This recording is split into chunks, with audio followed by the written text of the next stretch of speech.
Hello friend मु सुब्रत मोर आउ गोटे टेक्नोलोजिकल वीडियो नहीं कि मुझे मो चैनल विज्ञान और प्रजुक्ति रे आपको स्वागत। सो आज फास्ट न्यूज है आमर आज एप्रिल 22 जोटा कि अर्थ डे बोली कहुई पृथ्वी दिवस रे एथर प्लास्टिक को ना करा जायछि। रविवार एप्रिल 22 तारिख में पृथ्वी दिवस पालन करा जायछि। 1970 मसीह पाखापाखि 20 लाख अमेरिकीय पृथ्वीर अवनति को रोकवा लगी धारणा देते। सरकार को वातावरण नष्ट होबारु बंचाइबा पई नूतन नियम तैयारी करने आह्वान देते। परवर्ती समय एथिरे अनेक देश सामिल होते। प्रतिवर्ष से पृथ्वी दिवस पालन करा जायछि। नेक्स्ट न्यूज आछि जोटा कि सौरमंडल बाहर जीवन रोथिबा ग्रह खोजिब नुआ उपग्रह। सौरमंडल बाहर थिबा ग्रह मानकरे प्राणी रोथिबा कथा खोजिबा लगी नासा खूब शीघ्र एक नुआ उपग्रह प्रक्षेपण करने को जाउछि। एहाकू दी ट्रांजिटिंग एक्सप्लोनेट सर्वे सैटेलाइट कहुई।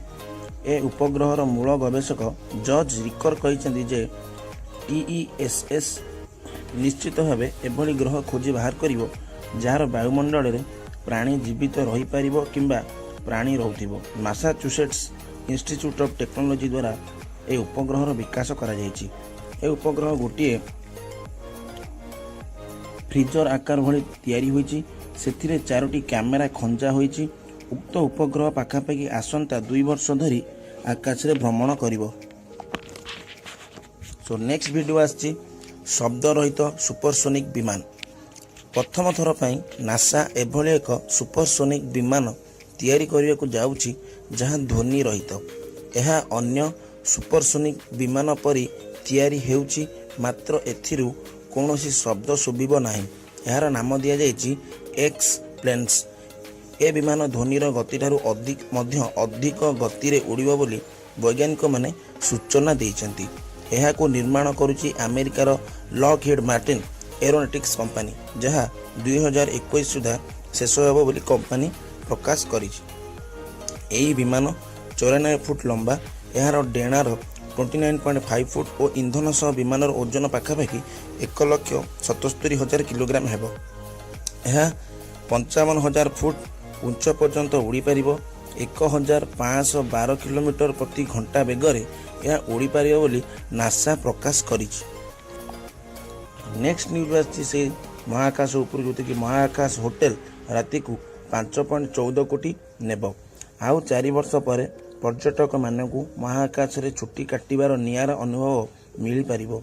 ओरियन स्पान नामक एक अमेरिकीय कंपनी पक्षरु यह घोषणा करा जायछि। कंपनी पक्षरु महाकाशयान भली एक विलासपूर्ण होटल तैयारी हेबो एवं 2021 रे ताहाकु महाकाश को पठाजिबो।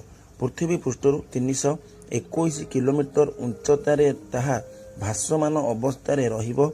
एही महाकाश होटल ना रही आरोरा स्टेशन।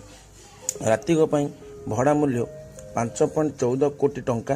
एक समय 2 जन कर्मचारी और 4 जन पर्यटक रही पारिबे।